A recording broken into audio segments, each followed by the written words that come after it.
Thanks, everybody. Looks like we've got the full panel, and I'm going to do my best to make up a couple of minutes so that we can get a little closer to back on track. And we've only got a few slides to move through here, but what we're going to really talk about is patient pay, cash pay treatments versus insurance reimbursed treatments. We have the Illuminati of how to get paid on the stage, and so this is a really big question for startup companies. How are we going to get paid? What's our business model going to be? Are we going to try for a cash pay market, or are we going to try for a reimbursed market? And so how I think through this a little bit is the first question is, should it be covered in the first place? Is this a cosmetic service? Then no. Is it treating a disease? Then maybe yes. And then if it is in that category where insurance reimbursement is what we're going to go for, do we actually have a shot at getting it covered? And if we do get it covered, will it be reimbursed enough? How does that affect our timeline and getting it to market? And finally, is our business going to be better off if we have insurance reimbursement? Versus a patient pay scenario is, will the patients actually pay money out of their pocket for a treatment? Do we believe that they'll pay enough? Will enough of them pay? And finally, is our company better off if patients are paying for the medication or device themselves? So there's really kind of four paths here. One is the dual aspect rule, and this is really, I'm really grateful that we have this in ophthalmology, and the premium IOL is the best example of this. We can get paid by insurance to do the cataract surgery. We can add on a presbyopic or a toric IOL and get paid extra for that, and that works really nicely. Another path would be to say, yes, we want to seek coverage. We want insurers to cover us. Another one would be to say, no, we don't want insurers to cover us. We want it to be a cash pay procedure. Or you could take the fourth path and do nothing and just see what happens in the marketplace. That leaves things up to more chance than most of us would like. So if you are going to go for a reimbursement, there's really four principles. One is, do you fit into a benefit category? What codes are you going to use? Do those codes lead to you actually getting coverage by the insurers? And then finally, are they paying you appropriately or not? In the benefit category, this is really fitting into one of the boxes. You can't be statutorily excluded, so Medicare isn't going to pay for your eyeglasses even if you have a whiz-bang eyeglass. And it must fall into one of the statutory benefit categories. So is it a physician service? Is it an outpatient hospital service? Is it DME? Then, is it reasonable and necessary? Did you prove safety and effectiveness? Is it no longer non-investigational? These are a little bit more fuzzy than we'd like it to be. A lot of insurers will say, hey, this is investigational until we say it's not investigational. And then, is the service appropriate? Does it meet the treatment criteria but not exceed it? Is the setting right? And is the staffing appropriate? Are we using appropriately qualified personnel? Now, there is some risk in a non-covered determination, because if your device is not covered, then the services along with that will not be covered. There also is risk in a coverage determination. So if you are covered but not paid, and a good example of this may be intraocular antibiotics or intraocular steroids at the time of surgery, so what Imprimis or Harrow Health does. That's in the bundle. And so there's no way for us to get those dollars back out. So yeah, you're covered, but we're not going to pay you for anything is probably one of the toughest positions to be in. Is there an existing code that applies? This is a double-edged sword. If yes, we need to use that code. But we don't have to go and get a new code. But we're kind of confined to what that code is going to pay. If no, we have to apply for a new code, which is not necessarily easy to get, but we may have some more pricing flexibilities. So a couple of facts to help inform this conversation, then we're going to move on to the panelists. 43% of Americans have a high deductible health plan. 22 million Americans have HSAs that go along with those health plans. What insurers and companies are trying to do is to get more skin in the game, so patients are determining where they are going to spend their dollars. So they're relying on consumers to help them understand how dollars should be spent and provide real value. And per capita out-of-pocket costs have been increasing in general year over year. And currently, every person in the United States spends about $1,100 out of pocket on their medical services. So now let's move to to the panel, and I'm going to direct these questions to you. Now, a couple of things. With reimbursement, it's tough, and it's pretty easy to say it depends when I ask you what should do, but it depends is rarely a helpful answer for an audience. So if you hand wave too much, I'm going to call you out a little bit and try to put you on the spot. So try to answer really helpful questions for the audience. And so I'm going to start with Preeya, where the rubber meets the road, and this is where patients, and since you're the doctor and you talk to patients all the time, how does whether or not a device or a drug or something is covered by insurance versus something that's cash pay affect your conversation and affect patients' adoption? Well, John, I think that it's sort of the elephant in the room. A lot of times patients you put up the slide about the number of patients that are having out-of-pocket expenses. I find that conversation 5-7 years ago is very different than it is today. And so many more patients are accepting that they have to pay for their health care. And so as a clinician, it's something that I've sort of put in the back of my mind. And I actually, if I think a therapy is going to be effective for the patient, I will lead with that therapy and then say, but there's not insurance coverage for it, and really focus on the clinical efficacy as opposed to the cost. And I think that more of us should do that on a regular basis because, there's so many technologies that are out there and there's so much that is not covered. Let me try to give a specific example. Let's say you're going to treat meibomian gland dysfunction with LipiFlow or IPL, for example. And it costs in the ballpark of $700 to $1,200. And you believe it's the right thing for the patient. What percentage of patients will do that if you say, this is the right treatment for you? A lot of times it's planting a seed. And so, patients will go through maybe insurance-covered options first. They're willing to try other things before it gets to the cash pay model. But, I work in a tertiary care academic setting, so I benefit in some ways of patients having gone to multiple doctors and having tried multiple things. And so a lot of times when they come to me, it's, okay, you're right. If you think this is going to work, I'm going to do it. And so I think that patients want to hear with confidence from their clinician that something's going to work. And if they believe that, then they're willing to sort out the finances. And so the percentage is? 80%. Okay. And if it was covered by insurance, the percentage would be? Oh, I think if things were covered by insurance, 100% of the time people would do it. Absolutely. Okay. So if you have a cash pay product, you want to have Preeya as your advocate because she's good at it. Okay, so I'm really interested in this question for Allison because I don't know the answer to this. I've got a company. I don't want insurance coverage. Can I prevent my device or drug from being covered by insurance at my discretion? Or can insurers or Medicare say, no, we are going to cover you? So you have some control over it, and it depends. And you were looking right at me when you said that. I knew you were trying to not say it depends. So there's multiple parties in the system, right? So really the contract for payment is between the payer and the patient. And so they're sort of the ones that drive what the patients want and what the patients are buying benefits for, the plans that they buy, and the payers are creating those plans and have to deliver to their contracted enrollees. As the companies come in who are selling services into that contract, you have to figure out what that contract covers to figure out whether or not where you sort of fall into it.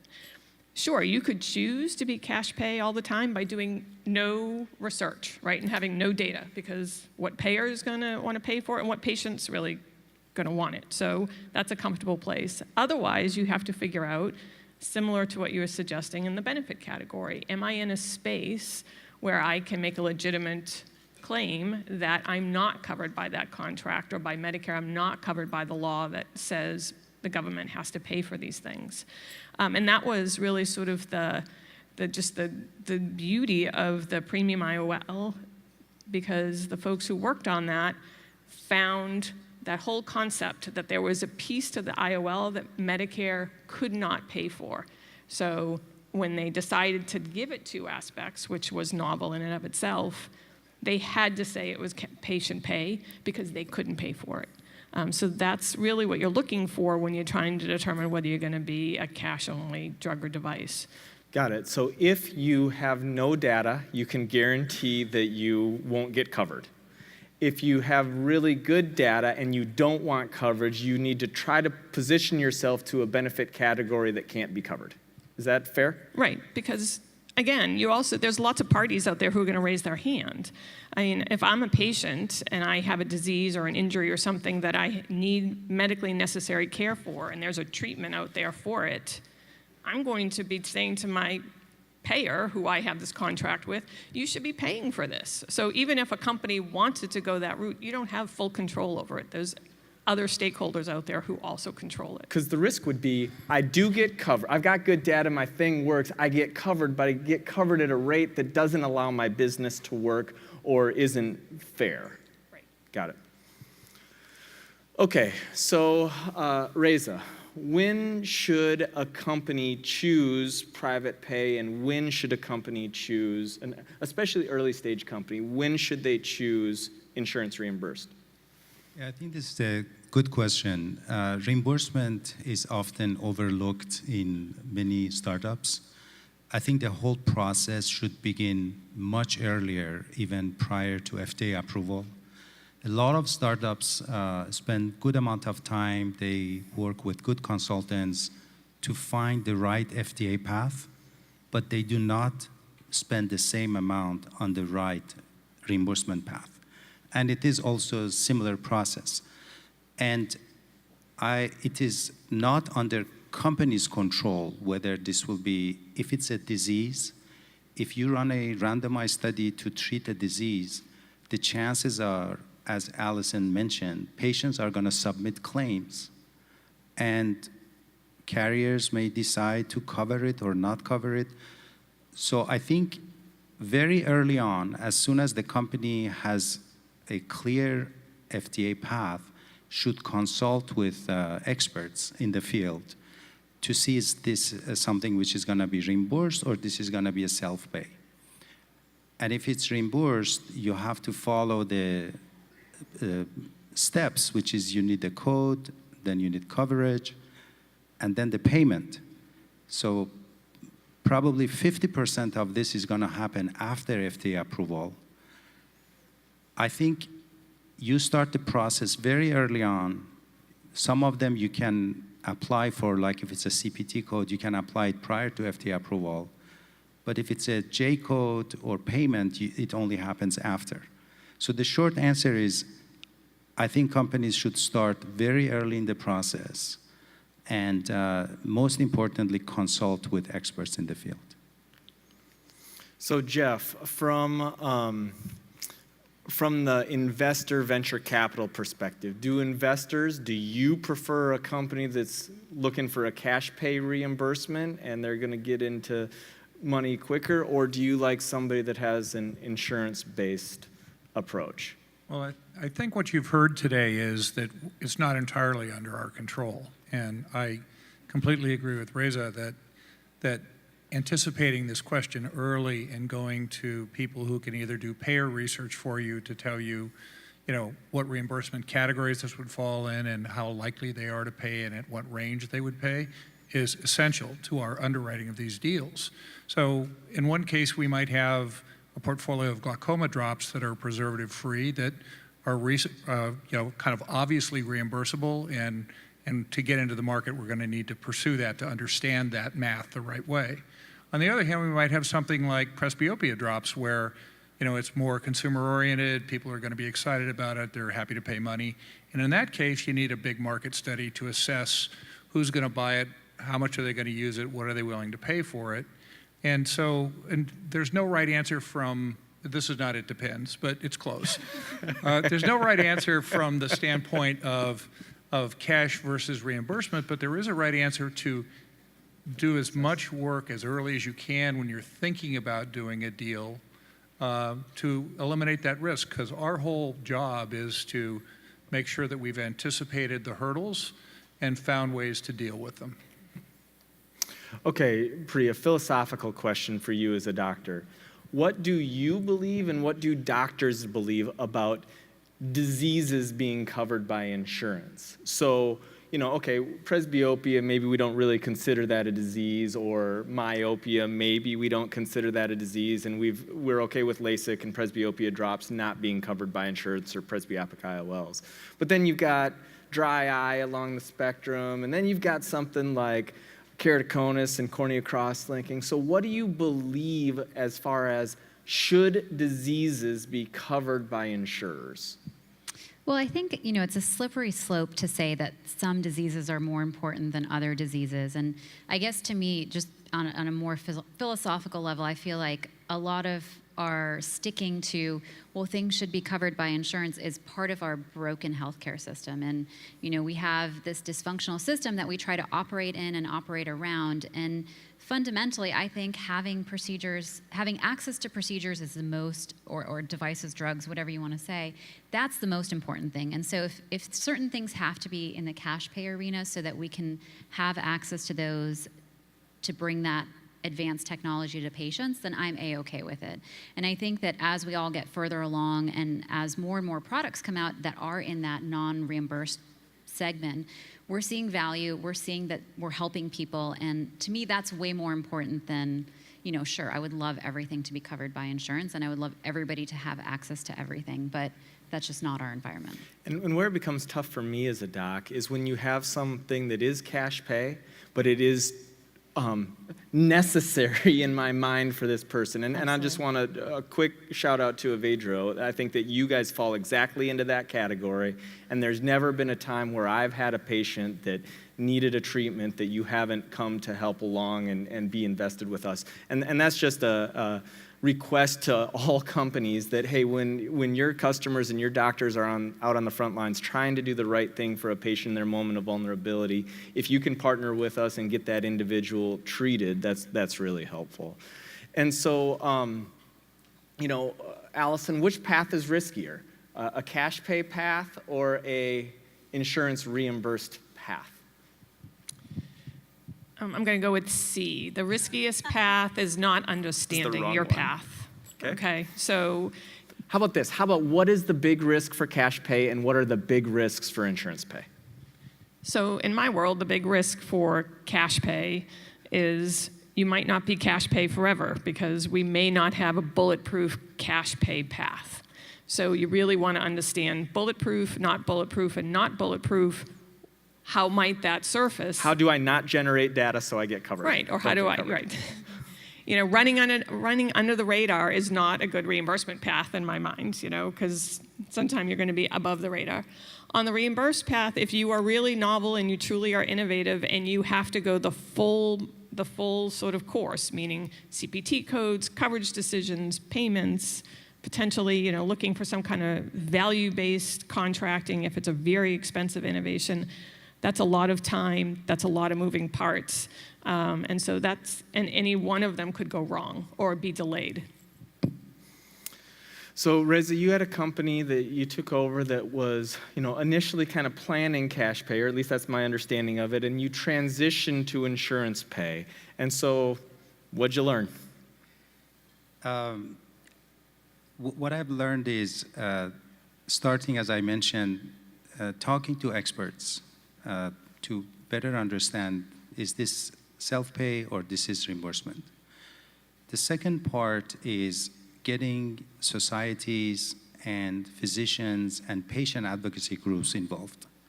Because you can get a CPT code, you can get coverage, those company can do. You apply, you have the cost effectiveness analysis, you have your data, randomized data, peer-reviewed journal, all of those, you have it. But when it comes to payment, so company can define its price, but for physician payment, it's out of company's control. And that is the earlier you engage and communicate that with the societies and physicians, the faster the process is. For example, some physicians say, I'm going to wait until I know what payment levels are established. The problem is, if physicians do not submit a claim, no payment level will be established. And that is process that should start early. So again, going back, the sooner you start this process, the more you get involved, all the parties, because it won't happen without the involvement of physicians. How bad are physicians at advocating for payment for themselves? I would guess we're really bad at it. So I think there are two groups, physicians who are, I would say, they in their practice have cataract or retina, or they are familiar with reimbursement. They are very comfortable with it. But more important than the physicians are the administrators, because they are the people who actually go and fight the claims. So it's important that also companies work with the administrators of the practices. It's a learning process. If a practice has always worked on the self-pay, a pure refractive center, it needs more work especially with administrators. So that's the process. Yeah, I think that's really true, and that's been true in our practice too. And so, Jeff, final question for you, and then I think we've made up a couple of minutes. How do startups do this process right, or wrong? Well, I guess the wrong ones are more fun. That's how you learn your lessons. I think we've talked about how to do it right. I think you need to look at your served market, figure out how reimbursement works there now and whether you're going to have a different approach. And there's lots and lots of talent that can help you with that. So if you just embrace that as a responsibility to your shareholders to make a deal work the right way, that's fundamental. And you can't get that all done before you write your first check as an investor. But if you've thought about it and you've anticipated and you know who the right resources are, it's as nearly as predictable as talking to a good clinical and regulatory person about how you get through your trials. The thing that we experienced that was somewhat painful was that early in our fund, we made an investment in a company that had a revolutionary technology, and it was really neat. And everybody fell in love with it without paying particular attention to the fact that it was a bundled reimbursement, and our technology fell outside that reimbursement. And the company actually attempted commercialization and found that it was a real struggle, that it could be used in premium cases, which were only 20% or so of the market, and that it was a huge barrier to adoption. And so there was a long process in that particular case to get a code and be able to do that, but it really, really slowed down our market penetration and our success, and we needed a lot more capital to do that. So that was a very painful lesson for us, and it's something that we have taken to heart. Yeah. You guys did an incredible job not saying it depends. A good use of synonyms. And thank you for your time, and I hope this is worth the audience's time as well. Thanks.